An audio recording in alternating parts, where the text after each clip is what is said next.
On what seemed like a routine morning, a garbage collector noticed something unusual during his regular neighborhood route. A visibly distraught woman caught his attention as she brought out her trash container, shoulders slumped and tears streaming down her face. Though his instinct was to help, her hostile reaction made him keep his distance and continue with his work. But when he returned to check on her container, after leaving it on the truck's lifting mechanism for just a moment, what he saw being crushed in the compressor made his heart stop and threw him into a state of panic. Before we dive in, comment where you're watching from today, and if you like this shocking story, don't forget to subscribe. The green garbage truck rumbled down the quiet street, its familiar hum breaking the early morning silence. Behind the wheel sat Ethan Carter, a weathered man of 50 years, his eyes scanning the row of houses as he navigated the damp roads. The previous night's heavy rain had left a lingering chill in the air, and a thin mist clung to the ground, giving the neighborhood an ethereal quality. Ethan glanced at the dashboard clock, 8 a.m. on the dot. He allowed himself a small smile, pleased to be on schedule despite the gloomy weather. As he maneuvered the truck through the winding streets, his mind wandered to the countless mornings he'd spent on this very route. 10 years of service had etched every house, every turn into his memory. The first few stops went smoothly. Ethan worked with practiced efficiency, lifting bins and operating the truck's mechanical arm with the ease of long experience.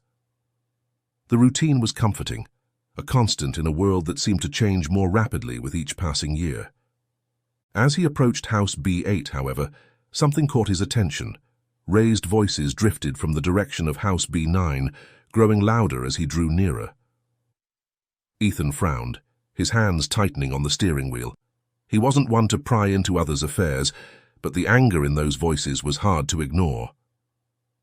Pulling up to House B8, Ethan climbed down from the cab, his joints protesting slightly as his feet hit the damp pavement. He tried to focus on the task at hand, but his eyes kept drifting to the porch of house next door. A man and woman stood there, their body language tense and confrontational. Their words became clearer as Ethan worked, snatches of their argument carried on the cool morning air. "You never listen," the woman's voice cracked with frustration. "It's always about what you want." The man's response was lower but no less intense. "If you'd just be a submissive wife and do what I say, we would save ourselves from unnecessary problems in the future." The woman answered, "Unnecessary." "What do you mean, unnecessary?" Ethan winced at the words, a knot forming in his stomach. He'd heard his fair share of domestic disputes over the years, but they never got easier to witness. As he attached House B8's bin to the truck's lifting mechanism, he couldn't help but think of his own marriage, of the arguments he'd had with his late wife, how he wished he could go back and handle things differently, with more patience and understanding. The mechanical arm whirred to life, hoisting the bin high and tipping its contents into the truck.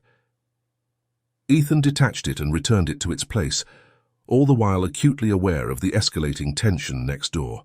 He took a deep breath, steeling himself for what was sure to be an uncomfortable encounter. As he approached House B9, the couple on the porch seemed oblivious to his presence, too caught up in their heated exchange. Ethan hesitated, not wanting to intrude but knowing he had a job to do. He raised a hand in greeting, hoping to catch their attention without startling them. When that failed, he cleared his throat loudly, forcing a smile onto his face. "Good morning," he called out, injecting as much cheerfulness into his voice as he could muster. The couple froze, their argument halting mid-sentence as they turned to face him. The man's face darkened with annoyance as he said, "You deal with that." To the woman, while she looked flustered and embarrassed. Without another word, the man turned on his heel and stormed into the house, slamming the door behind him. The woman stood there for a moment, her cheeks flushed with anger and humiliation. Then, with a deep breath, she descended the porch steps and approached Ethan. Her eyes were hard, her posture defensive. "What do you want, huh?" she snapped, her voice dripping with hostility. "Do you think you're some kind of hero?" Ethan held up his hands in a placating gesture, his heart heavy with empathy for this clearly distressed woman. He'd seen that look before, in his own wife's eyes during their worst arguments. It was a look of frustration, of feeling unheard and misunderstood. In that moment, he wished he could offer some words of comfort, some nugget of wisdom gleaned from his own experiences. But he knew it wasn't his place. He was just the garbage man after all. Ethan took a deep breath, choosing his words carefully. "I'm sorry, Ma'am," he began, his voice gentle and apologetic. "I didn't mean to intrude on your personal business. I'm just here to collect the trash." He gestured towards the empty spot where their bin should have been. "I noticed you hadn't put your container out yet. If you'd like, I can collect from the other houses first and circle back. That'll give you some time to bring it out if you need to." The woman's hostility faltered for a moment, confusion flickering across her face. Her eyes darted to the street, finally registering the large green truck parked there. The realization seemed to deflate her anger somewhat, though a wary tension remained in her posture. "Oh," she said, her voice losing some of its edge. "Right, the trash."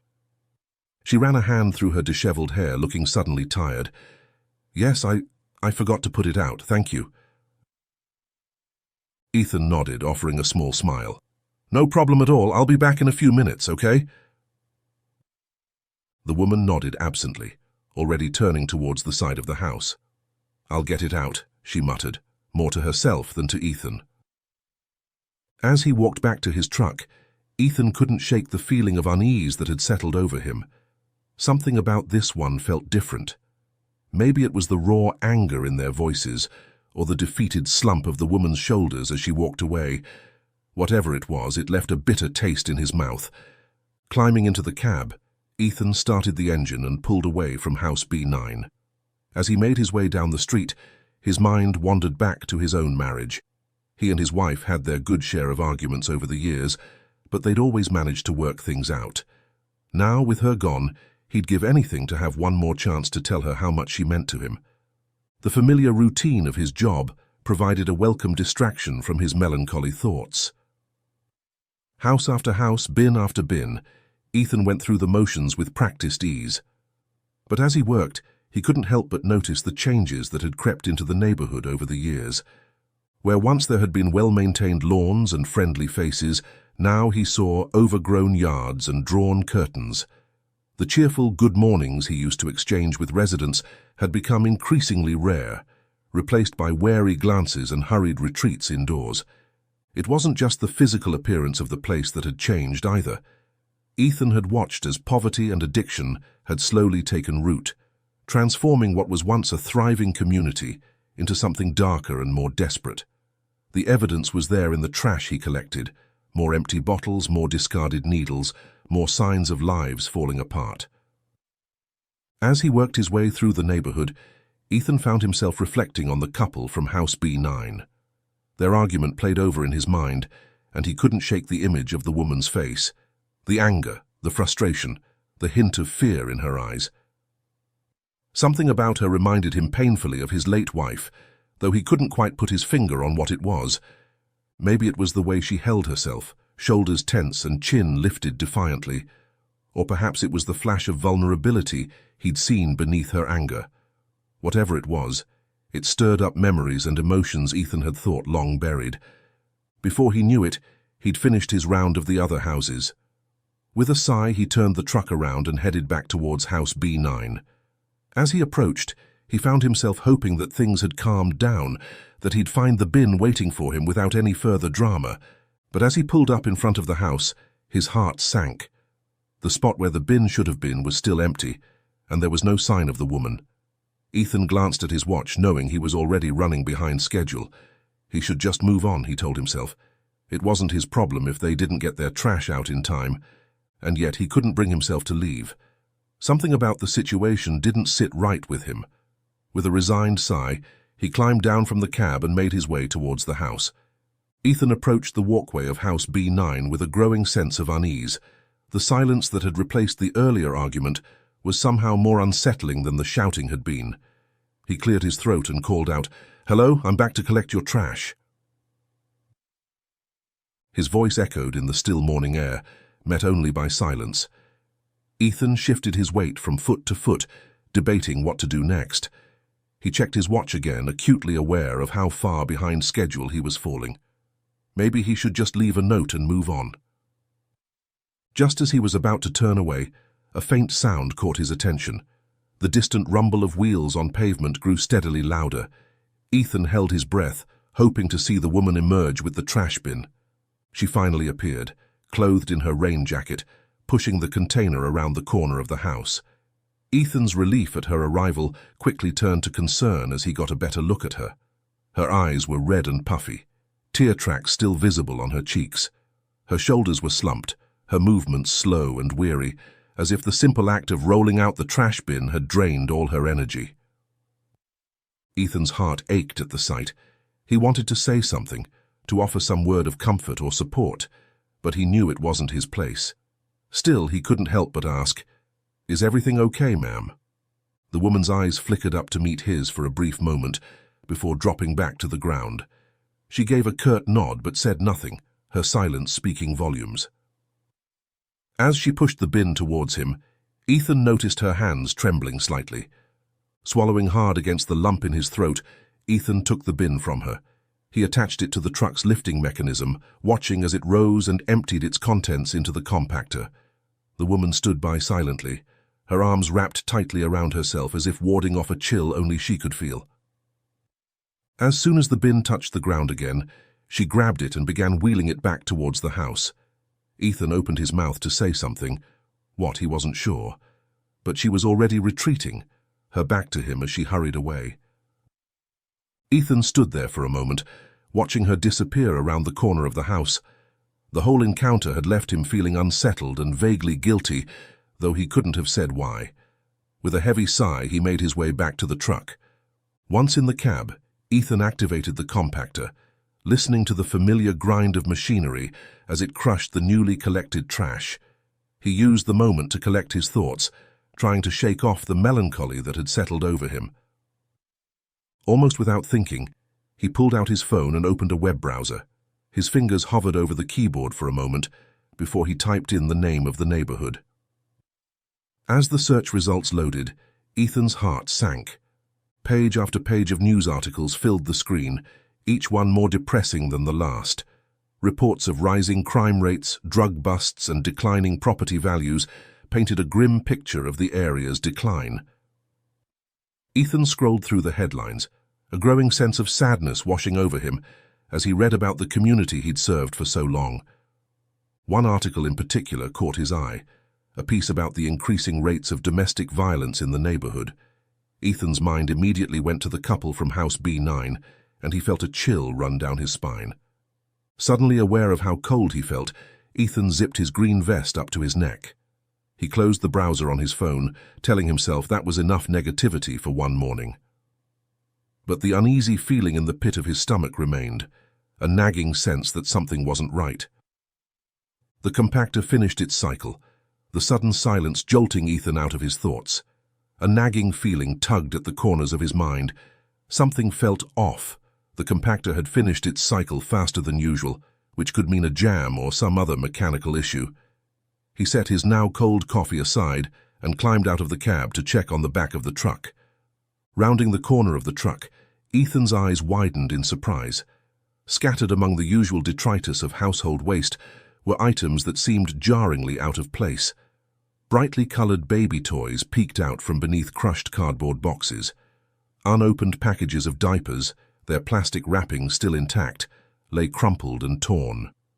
Stuffed animals, their once cheerful faces now smeared with grime and ripped, stared up at him with lifeless button eyes. But it was the baby Moses basket that truly caught Ethan's attention.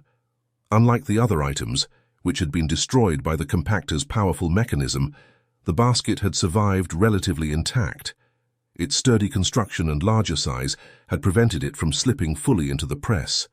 The top was torn and mangled, but the main body of the basket remained whole, wedged awkwardly in the machinery.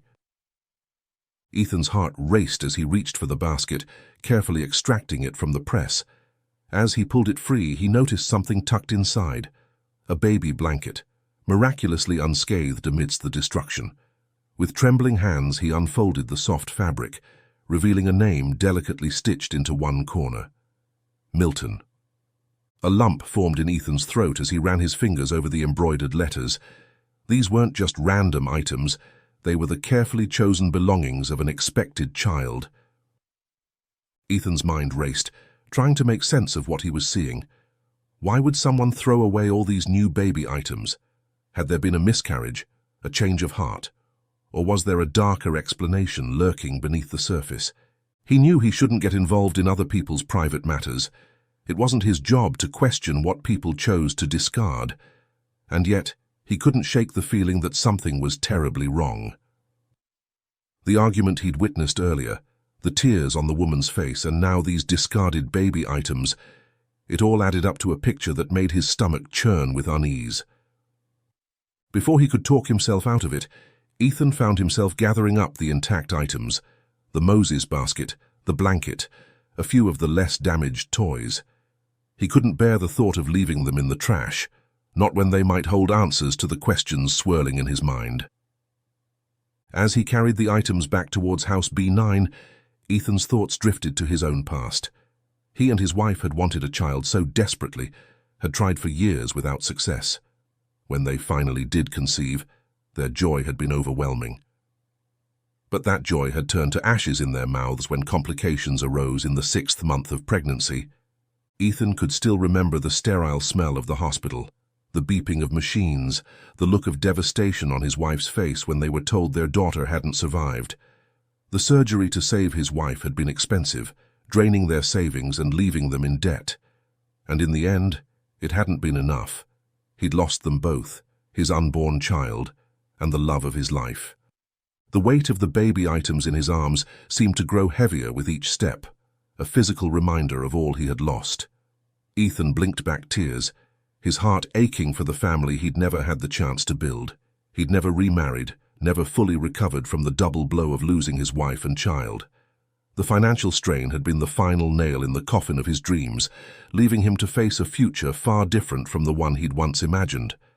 As he approached the house, Ethan took a deep breath, steeling himself for whatever he might find inside. He didn't know what answers, if any, awaited him behind that door. But he knew he couldn't walk away without at least trying to understand what had happened here. With a heavy heart and a determined set to his jaw, Ethan climbed the steps to the porch of House B9. He raised his hand and knocked on the door, the sound echoing in the quiet morning air like a portent of things to come. Just as Ethan was about to turn away, a gruff voice called out from inside, "Who is it?" Ethan cleared his throat, suddenly feeling unsure of himself. "It's the garbage man," he replied, his voice steadier than he felt. "I've found something in your trash that I think you might have accidentally disposed of." There was a pause. Then the voice came again, surprising Ethan with its casualness. "Just come inside and show it to me." Ethan hesitated, his hand hovering over the doorknob. Every instinct told him to leave, to mind his own business and go about his day. But the memory of the discarded baby items and the couple's earlier argument propelled him forward. With a deep breath, he turned the handle and stepped inside. The interior of the house hit him like a physical force. The smell was the first thing he noticed, a cloying mix of stale food, unwashed bodies, and something sharper, more chemical. As his eyes adjusted to the dimness, Ethan took in the chaos around him. Dirty dishes were piled high in the sink and scattered across every available surface. Half-eaten meals lay forgotten on coffee tables and windowsills. Clothes were strewn about haphazardly, as if the occupants had simply shed them where they stood. But it was the bathroom that truly caught Ethan's attention. The door stood slightly ajar, offering a glimpse of the scene within. Towels lay in a heap on the floor, their once white fabric stained red and rusty brown. The unmistakable metallic scent of blood wafted from the room, making Ethan's stomach lurch. As he made his way deeper into the house, each step feeling like a violation of privacy, Ethan's mind raced. What had happened here? Was someone hurt? Should he call for help? He found the man from earlier lounging on a threadbare couch in what must have been the living room. The woman was there too, curled up in an armchair, asleep with something bundled in her arms. As Ethan approached, he realized with a start that it was a baby, wrapped not in a proper blanket, but in what looked like an oversized men's t-shirt.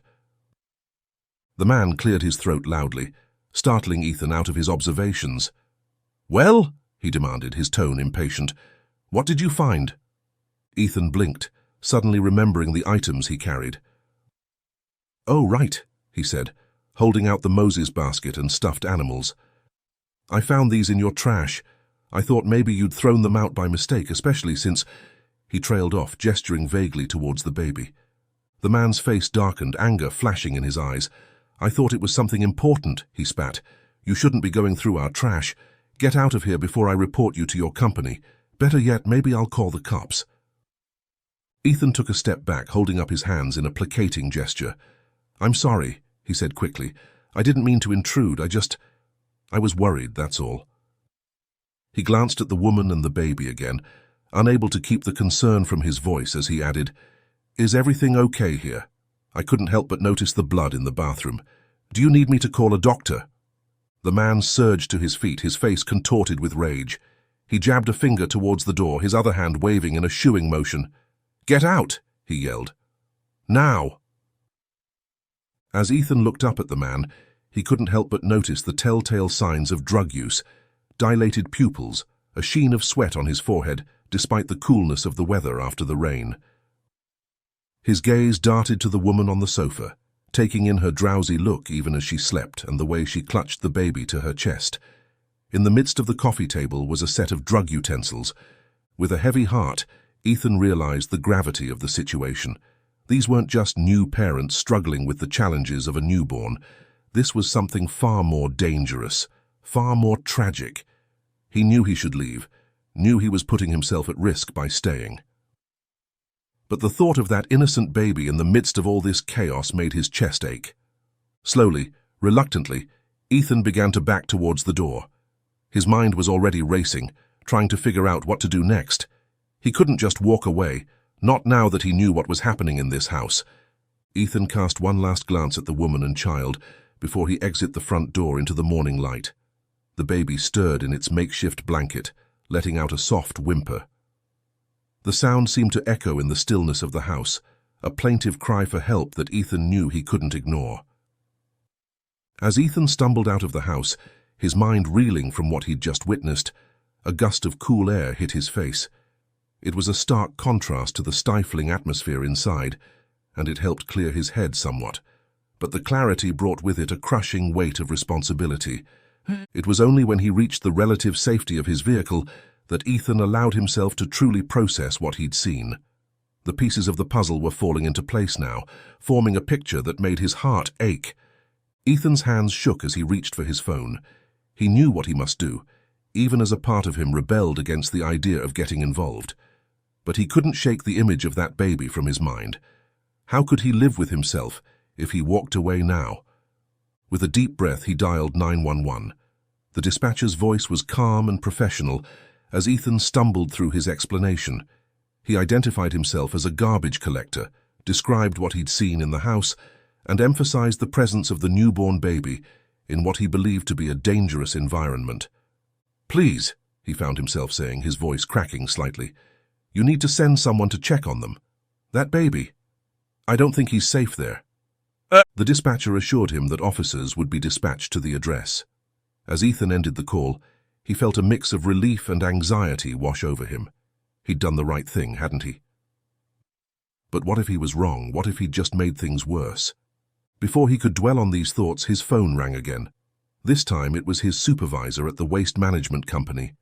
Ethan glanced at the dashboard clock and winced, realizing how far behind schedule he'd fallen. Carter, his supervisor's voice crackled through the speaker. Where are you? You're way off your usual route time. Ethan took a deep breath and explained the situation as best he could.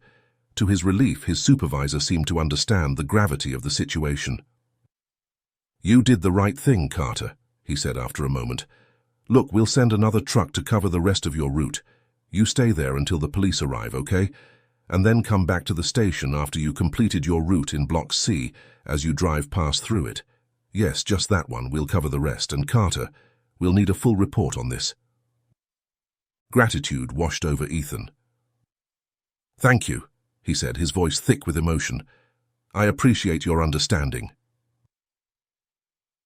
As he ended the call, Ethan's gaze fell on the Moses basket beside him. He couldn't bring himself to throw it away, not now. Instead, he carefully placed it and the other salvaged items into a large black trash bag, which he set on the passenger seat. The wait for the police seemed interminable. Ethan found himself constantly checking his rearview mirror, half expecting to see the man from the house coming after him. But the street remained quiet, the only movement the occasional flutter of curtains as curious neighbors peeked out at the garbage truck that had been parked for so long. Ethan's mind wandered as he waited, thoughts of his own lost family mingling with concern for the baby he'd just left behind. He thought about the choices that had led him to this moment, the years of grief that had shaped him, the job that had become his lifeline in the aftermath of his loss. The sight of approaching police car in the rearview mirror jolted Ethan from his reverie. He straightened in his seat, a mix of relief and apprehension flooding through him as he saw the police cruiser turn onto the street. Whatever happened next, he knew his life would never be quite the same. He'd crossed a line today, stepping out of the comfortable routine of his job and into something far more complex and fraught with consequences. As the police car pulled up silently, its light off behind his truck, Ethan took a deep breath and opened his door. He climbed out of his truck, his heart pounding as he watched two officers emerge from the vehicle. He raised a hand in greeting, trying to project a calm he didn't feel. "Officers," he said, his voice steadier than he expected. "Thank you for coming. I'm Ethan Carter, the one who called about the situation at House B9. The officers approached, their expressions neutral. "Mr. Carter," one of them said, nodding in acknowledgement. "I'm Officer Johnson. This is Officer Rivera. Can you tell us exactly what you saw?" Ethan took a deep breath and began to recount his experience. He described the argument he'd overheard earlier, the woman's distressed state when she brought out the trash, and what he'd seen inside the house. He emphasized the drug utensils he'd spotted and the concerning condition of both the home and the newborn baby. "And there was blood," he added, his voice dropping. "In the bathroom, towels on the floor, stained red. It didn't look good." The officers exchanged glances. "How much blood are we talking about here, Mr. Carter?" Officer Johnson asked. "Did it look like a crime scene? Like someone had been seriously injured?" Ethan frowned, trying to recall the details. "No, not that much," he admitted. "But combined with everything else, the drugs, the state of the house, that poor baby." Officer Rivera held up a hand. "Mr. Carter, I understand you're concerned, but seeing drug utensils and a messy home isn't enough grounds for us to remove a child from its parents. Many people in this neighborhood struggle, but that doesn't automatically mean they're abusing their kids." Ethan felt a surge of frustration. "But the mother could be using while breastfeeding," he argued. "That could seriously harm the baby. And you didn't see how they were living in there. It's not safe for an infant." The officers exchanged another look, this one tinged with impatience. "Look," Officer Johnson said, his tone bordering on condescending, "we appreciate you calling this in, but we'd need a warrant or an official report from Child Protective Services to enter that home without consent. We can't just barge in based on a garbage man's hunch." Ethan felt his face flush with anger. "A hunch?" he repeated incredulously. "I saw—" He was cut off by the sound of a door opening. All three men turned to see the man from House B9 emerging onto his porch. His face darkened when he spotted Ethan with the officers. The man approached, his manner suddenly polite as he addressed the police. "Is there a problem, officers?" he asked, his voice smooth and controlled. Officer Rivera took the lead. "Sir, we received a call about a potential issue at your residence. Do you mind if we ask you a few questions?" As the man engaged with the police, Ethan watched in disbelief. The transformation was remarkable. Gone was the aggressive, clearly intoxicated individual he'd encountered earlier. In his place stood a man who spoke calmly and rationally, explaining away Ethan's concerns with practiced ease. "Yes, we have a newborn," the man admitted freely. "And yes, the house is a bit messy right now. We're exhausted new parents, you know how it is. The blood? My wife had some postpartum bleeding. Totally normal, the doctor assured us. We just haven't had a chance to clean up yet." Ethan opened his mouth to protest, to insist that what he'd seen was far more serious than a bit of messiness or normal postpartum issues. But before he could speak, Officer Johnson turned to him with a stern expression. "Mr. Carter," he said, his voice low and warning, "making false reports is a serious offense. We need clear signs and evidence, not just assumptions. I suggest you stick to your job and leave law enforcement to the professionals." The words hit Ethan like a physical blow. He stood there, stunned, as the officers wrapped up their conversation with the man from House B9. How could they not see what was happening here? How could they dismiss his concerns so easily? As the police prepared to leave, the man from House B9 turned to Ethan. His eyes were cold, his voice low and menacing. "I don't want to see you around here again," he whispered. "Not today, not tomorrow, not ever. Tell your company to send someone else, and if I do see you—" He left the threat hanging in the air between them. Ethan felt a chill run down his spine. The man's facade had slipped for just a moment, revealing the danger that lurked beneath. As if to emphasize his point, the man shoved Ethan by his shoulder, sending him almost stumbling back against his truck. For a long moment, the two men stared at each other, the tension palpable. Then, from inside the house, came the sound of a baby crying.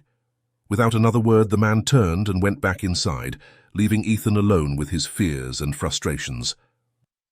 Shaken and disheartened, Ethan climbed back into his truck. He sat there for a moment, his hands gripping the steering wheel so tightly his knuckles turned white. The urge to drive away, to forget everything he'd seen and heard, was almost overwhelming. As he started the engine, the baby's cry echoed from inside the house, a haunting reminder of the innocent life at stake. With a heavy heart, Ethan shifted the truck into gear and pulled away from House B9. There were still more stops to make, more trash to collect in Block C before he had to return to the station and file his report.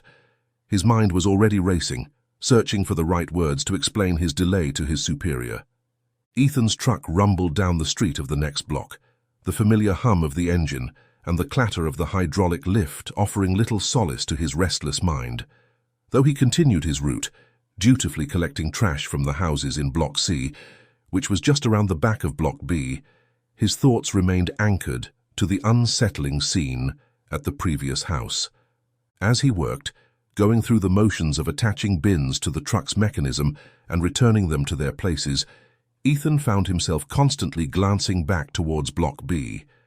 He couldn't shake the feeling that he was abandoning that helpless baby, leaving it in a dangerous situation that he'd failed to properly convey to the authorities. The morning sun had climbed higher in the sky, burning away the last of the early mist. Ethan wiped sweat from his brow, the physical labor of his job doing little to distract him from his inner turmoil. He'd put on his headphones, hoping that music might drown out the echoes of that baby's cry in his mind. But even his favorite playlist couldn't lift his spirits. It was as he was finishing up with one of the houses on Block C that movement caught his eye. Ethan froze, his hand hovering over the button to lower the hydraulic lift. There, making her way slowly down the street, was the same woman from B9. She was pushing a black trash container this time, her movements sluggish and unsteady. Ethan's first instinct was to call out to her, to offer help or at least acknowledge her presence. But something held him back. The memory of her husband's threat was still fresh in his mind, and he didn't want to risk escalating the situation further. Instead, he found himself following her at a distance, his curiosity and concern overriding his better judgment. He watched as she made her way past the houses of Block C, her path meandering and uncertain. It was clear that she was not in her right mind. Her gaze was unfocused, her steps faltering. As she turned onto the next block, Ethan's unease grew. What was she doing, wandering so far from her home with a trash container? He hung back, not wanting to be seen, but unable to simply let her go. Finally, after what seemed like an eternity of aimless wandering, the woman came to a stop in front of a house in Block D. Ethan watched, his heart pounding, as she glanced nervously around before quickly depositing her bin in front of a stranger's home. The woman's behavior set off alarm bells in Ethan's mind. As the woman hurriedly made her way back towards where she came from, Ethan remained hidden, his mind racing. Every instinct told him to investigate, but the warning from the police earlier held him back. He watched as the woman passed by, her gait unsteady and her gaze unfocused, It was clear she was under the influence of something, her movements lacking the coordination of a sober person. Once she was out of sight, Ethan made his decision. He jogged towards the house where the woman had left the container. As he approached, his heart sank. Another garbage truck was approaching there, its driver efficiently loading the mysterious bin onto the hydraulic lift. "Stop!" Ethan shouted, breaking into a run. "Stop! Don't lift that bin!" But his cries went unheard. The other driver, headphones firmly in place, continued with his task. Ethan watched in horror as the bin was lifted and its contents began to spill into the truck. In a desperate move, Ethan lunged for the emergency stop button on the side of the truck. His hand slammed down on it just as the hydraulic arm reached its peak. The sudden silence was deafening. The other driver, startled by the abrupt stop, pulled off his headphones and turned to Ethan with a mixture of confusion and annoyance. "What the hell, man?" he demanded. "What are you doing?" Ethan, breathless from his sprint, was about to explain when a sound cut through the morning air, a sound that made both men freeze in disbelief. It was the cry of a baby. Without hesitation, Ethan scrambled to the back of the truck. There, amidst the other garbage, lay a tiny infant wrapped in what looked like an oversized white t-shirt. The baby girl was wailing, her little face red with the effort, but appeared miraculously unharmed. Ethan's hands shook as he gently lifted the child from the debris. He cradled her close, his heart pounding with a mixture of relief and horror at how close they'd come to tragedy. The other driver, who had followed Ethan to the back of the truck, let out a string of expletives. "How? What? Who would do this?" he stammered, his face pale with shock. Ethan turned to the man, recognizing him now as a fellow employee. "What's your name?" he asked, his voice steady despite the turmoil in his mind. "Samar," the man replied. "Samar Abbasi. I can't believe this. How did you know?" Ethan shook his head, still cradling the infant. "It's a long story," he said, "but we need to call the police right now." Samar's face fell at the mention of law enforcement. "The police?" he repeated, his accent thickening with anxiety. I don't know if that's a good idea. I've already had 2 warnings this week calling from around this neighborhood. If I make another mistake call, there could be consequences." Ethan's heart sank as he realized the implications of Samar's words. As an immigrant, Samar likely faced even greater scrutiny and harsher treatment from the system. It was a stark reminder of the additional challenges faced by workers of color in their community. "I understand," Ethan said, his voice gentle. "Don't worry, I'll make the call myself. Can you hold the baby for a moment?" Samar nodded, carefully taking the infant from Ethan's arms. As Ethan pulled out his phone to dial 911, he couldn't help but marvel at the series of events that had led to this moment. It was as if some unseen force had guided him to be in the right place at the right time to save this child's life. With a deep breath, Ethan pressed the call button, preparing himself for what was sure to be a difficult conversation. As he waited for the dispatcher to answer, he silently prayed that this time his concerns would be taken seriously. The life of this innocent child depended on it. The 911 dispatcher's voice crackled through the phone, professional and detached. Ethan, his nerves frayed but his resolve strong, spoke with a firmness that surprised even himself. "This is Ethan Carter, calling about a situation in the neighborhood of Cedar Grove.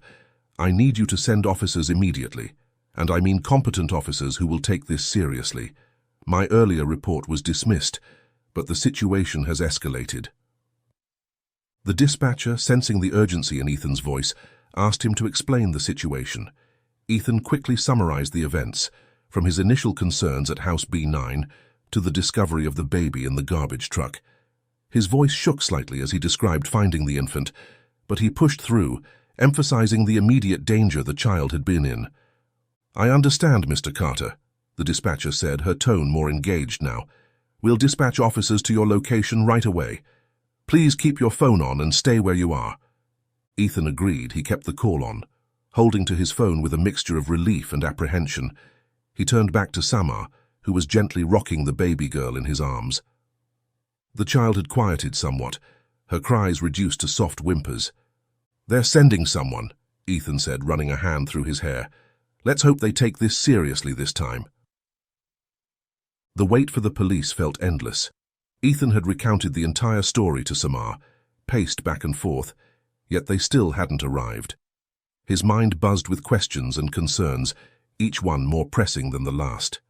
Meanwhile, Samar remained still, his attention fixed entirely on the baby cradled in his arms. The contrast between them was striking. Ethan, restless and anxious; Samar, calm and nurturing. After what felt like hours but was likely only about 20 minutes, the sound of approaching sirens broke the tense silence. Ethan's heart leapt as he saw not just a police cruiser, but also an ambulance and another unmarked car pulling up to their location. 2 police officers emerged from the cruiser, followed by paramedics from the ambulance. From the unmarked car stepped a woman in professional attire, a badge clipped to her belt identifying her as a social worker. The paramedics immediately approached Samar, gently taking the baby from his arms to begin their assessment. The social worker joined them, her experienced eyes taking in every detail of the child's condition.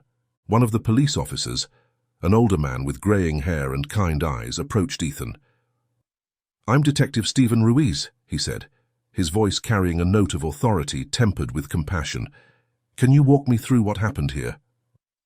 Ethan nodded, relief washing over him at being taken seriously. He recounted the events of the morning, starting with his initial visit to House B9 and ending with the discovery of the baby in the garbage truck. Detective Ruiz listened intently, his expression growing more concerned with each detail. The social worker, who had introduced herself as Lisa Johnson, joined them as Ethan finished his account. "The baby appears to be unharmed," she reported, her voice professional but tinged with relief. "She's dehydrated and in need of proper care, but there are no obvious injuries. It's a miracle, really." The officers methodically scanned the house perimeter in Block D. After a thorough sweep, one of them stepped out and confirmed, "It's empty. The owner likely left for work." Detective Ruiz nodded grimly. "We'll need to locate the parents immediately," he said. "Mr. Carter, can you show us to House B9? Ethan agreed readily, grateful for the chance to finally see some action taken. Samar, who stood beside him, was guided by another officer who instructed him to move his trash truck away from the residence to clear space for further investigation, as the investigation team is on their way. Ethan settled into the front passenger seat of the unmarked car beside the social worker, while Detective Ruiz took a spot in the back. As the cruiser rumbled to life and rolled forward, his eyes caught sight of his own trash truck, still securely parked in Block C. Sitting up straighter, he gestured toward it, drawing the driver's attention. "My truck," he began, but Detective Ruiz cut him off with a reassuring gesture. "Don't worry about that," he said. "We'll have one of our officers move it and secure any evidence inside. You said there was a baby basket and some other items." Ethan nodded, reaching into his pocket and pulling out the keys before handing them over. "We'll take care of it," the detective assured him, making a quick call. The cruiser slowed to a stop as another officer approached the window. Taking the keys, the officer was tasked with moving the truck and securing the potential evidence. As they continued their way towards House B9, Ethan couldn't help but feel a mix of emotions. Relief that something was finally being done, anxiety about what they might find, and a lingering anger at how his earlier concerns had been dismissed. The small group, Ethan, Detective Ruiz, Lisa Johnson, and another officer, moved quickly through the neighborhood, their purposeful stride drawing curious glances from behind curtained windows. As they approached the house, Detective Ruiz turned to Ethan. "Mr. Carter, I want you to stay back when we approach the door. Your safety is important, and we don't know how the occupants might react." Ethan nodded, his heart racing as they climbed the steps to the porch. Detective Ruiz knocked firmly on the door, his voice carrying authority as he called out, "Police! Open up, please." For a moment there was silence, then the sound of shuffling feet, and the door creaked open. The man from earlier stood there, his eyes widening as he took in the group on his porch, his gaze locked onto Ethan, and a flash of anger crossed his face. "You," he snarled, taking a step forward. But Detective Ruiz smoothly intercepted him, his hand raised in a calming gesture. "Sir, we need to ask you some questions," the detective said firmly. "It's about your baby." The man's demeanor changed instantly, a mask of confusion and concern slipping into place. "Our baby? What about her? She's inside with my wife. What's going on?" But before anyone could respond, a cry rang out from the ambulance van that had followed them there, the unmistakable wail of an infant. The man's face drained of color, his carefully constructed facade crumbling in an instant. Detective Ruiz's expression hardened. "Sir, we need to come inside now as we received report of drug use. We believe your child is the one currently secured by our team in the emergency van." The man hesitated at first, his grip tightening on the doorknob, as if debating whether to shut them out. But when another officer stepped onto the porch and firmly instructed him to stay put, he realized he had little choice. His shoulders tensed, his jaw clenched, but ultimately he stepped back, allowing the officers to proceed. What followed was a swift yet methodical response. As one officer held him in place, another secured his wrists in handcuffs after verifying Ethan's account. The cold metal snapped shut, and the man, now identified as Derek Hayes, let out a sharp breath. His earlier composure shattered, giving way to rage as he resisted the officer's grip. "My wife, Rebecca, she's the one who threw the baby. Not me," he protested, his voice rising in desperation. "Remain silent," one of the officers instructed firmly, unfazed by his outburst. Ignoring his continued protests, they guided him down the porch steps and toward the waiting police car, where he was secured in the back seat. Inside the house, the air was thick with the stench of neglect. The officers moved in cautiously, their eyes sweeping across the dimly lit space. Just as Ethan had described, dirty dishes were stacked precariously in the sink, their contents long since hardened into unrecognizable crusts. Clothes lay scattered across the floor, mingled with empty food containers and discarded wrappers. But what stood out most were the telltale signs of drug use. A burned spoon on the coffee table, syringes tossed carelessly beside an overturned bottle of pills. In the center of it all, slumped against the couch, was Rebecca Hayes, her head lolled to the side, her unfocused eyes barely registering the commotion around her. She blinked sluggishly as an officer knelt beside her, checking for responsiveness. "Rebecca Hayes?" the officer called, his voice firm but measured. She murmured something incoherent, her body sagging further into the couch. It was clear she was deep in a drug-induced stupor, barely conscious. The officers exchanged glances. The scene was worse than they had anticipated. While one of them radioed for medical assistance, another carefully searched the space, ensuring no one else was inside. Every detail painted a grim picture, one that made Ethan's earlier concerns feel all the more justified. As Rebecca was helped to her feet by another female officer and was escorted outside, she seemed to come to her senses somewhat. Her eyes darted around, confusion giving way to panic as she realized what was happening. "My baby," she gasped, her voice hoarse. "Where's my baby? I want to hold her." The social worker stepped forward and spoke calmly. "Your baby is safe with us, Mrs. Hayes. You should know that you currently have no rights to hold her, and we won't allow it. You might recall that you threw her into the garbage. Right now she is receiving care from medical professionals." Rebecca's face crumpled, tears streaming down her cheeks as the handcuffs clicked into place. As she was escorted toward the police car, her gaze suddenly met Ethan's. He stood off to the side, watching the scene unfold with a conflicted expression, relief mixed with sorrow. "You," she cried, her voice raw with emotion, but as her eyes locked onto Ethan's steady gaze, her expression softened. Barely above a whisper, she murmured, "You're the garbage man. You saved her, didn't you?" Ethan nodded, unable to find words in that moment. Rebecca's next words came out in a rush, as if she couldn't hold them back any longer. "I just gave birth to her here at home. Derek, he was so angry when he saw it was a girl. We thought it was going to be a boy, you see. We never had money for proper checkups. We had everything ready for a boy." Ethan's mind flashed to the name Milton, stitched on the blanket he'd found earlier. Rebecca continued, her words tumbling out between sobs. Derek said we couldn't keep her, that we didn't have money or time for a baby, not with our problem. She didn't need to elaborate. Everyone present understood she was referring to their addiction. We fought often, but just now, in that moment, high and exhausted, I didn't fight him. But as soon as I did it, I knew it was wrong. I didn't really want to do this. I'm so sorry. I'm so sorry for what I've become. The raw honesty in her words struck Ethan to his core. It was as if, for the first time in a long while, the real Rebecca was speaking from her heart. In that moment, Ethan truly grasped the tragic nature of the situation. He saw how addiction could ravage lives, pushing people to commit acts they would never have considered in their right minds. The realization was both heartbreaking and eye-opening.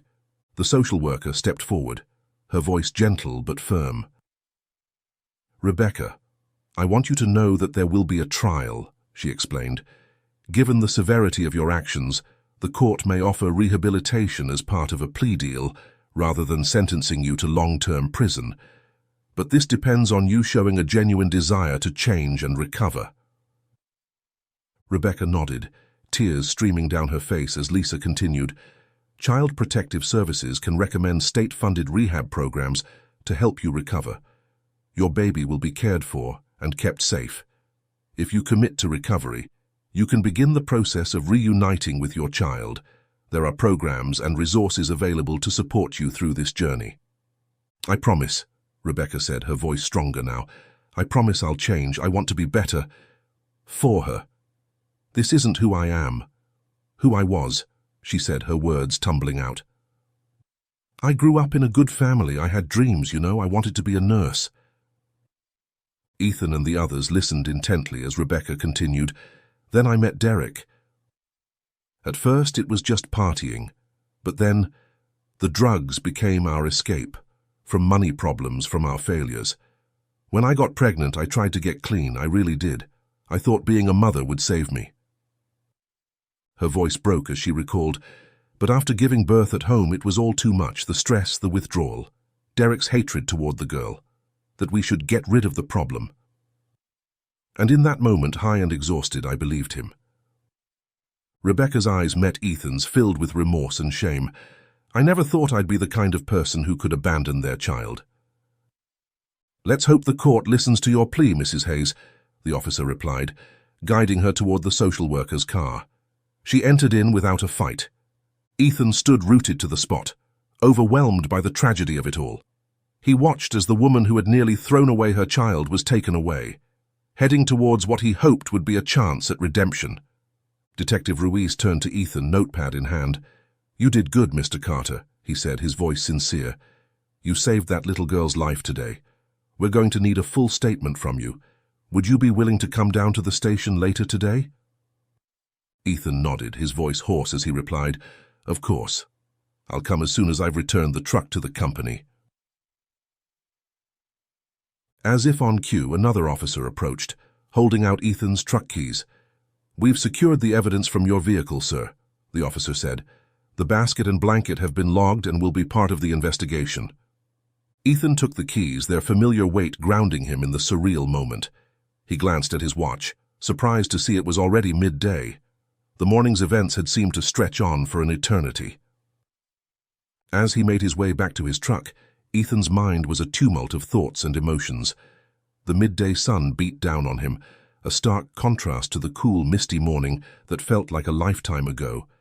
He climbed into the garbage truck cab, the familiar smell of old coffee and work gloves a comforting constant in a day that had been anything but routine.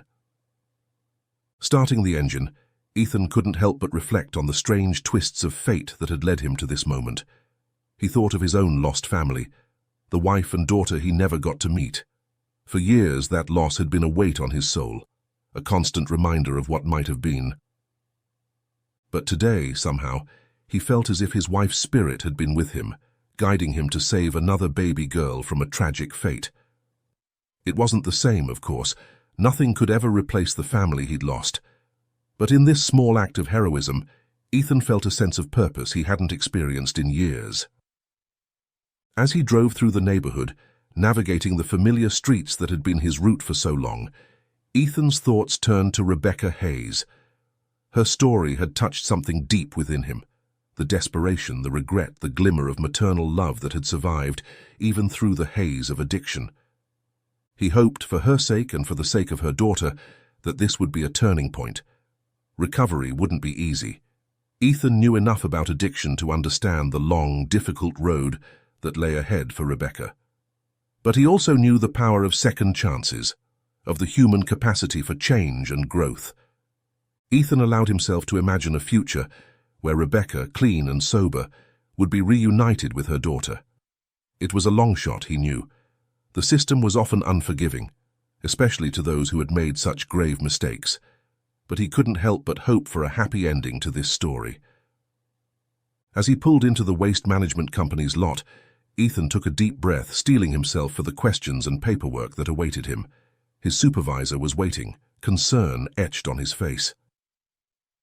"Ethan," he called out as Ethan climbed down from the cab. "Are you all right? We heard what happened. It's all over the local news already." Ethan nodded, suddenly feeling the weight of the day's events. "I'm okay," he said. "It's been quite a morning." His supervisor clasped his shoulder. "You did good, Ethan. Real good. Now, why don't you come inside? We need to get your statement for the company records, and then you should probably head down to the police station." As Ethan followed his supervisor into the office, he felt a strange mix of exhaustion and exhilaration. The day was far from over, he knew. There would be questions to answer, forms to fill out, a story to tell over and over again. But for the first time in years, Ethan felt truly alive. He had made a difference today, had potentially saved a life and set in motion events that could change many more. As he sat down to give his statement, Ethan allowed himself a small smile. Whatever came next, he knew he had done the right thing. And in that knowledge, he found a peace he hadn't felt in a very long time. The road ahead might be long and uncertain, but Ethan Carter was ready to face it, one day at a time.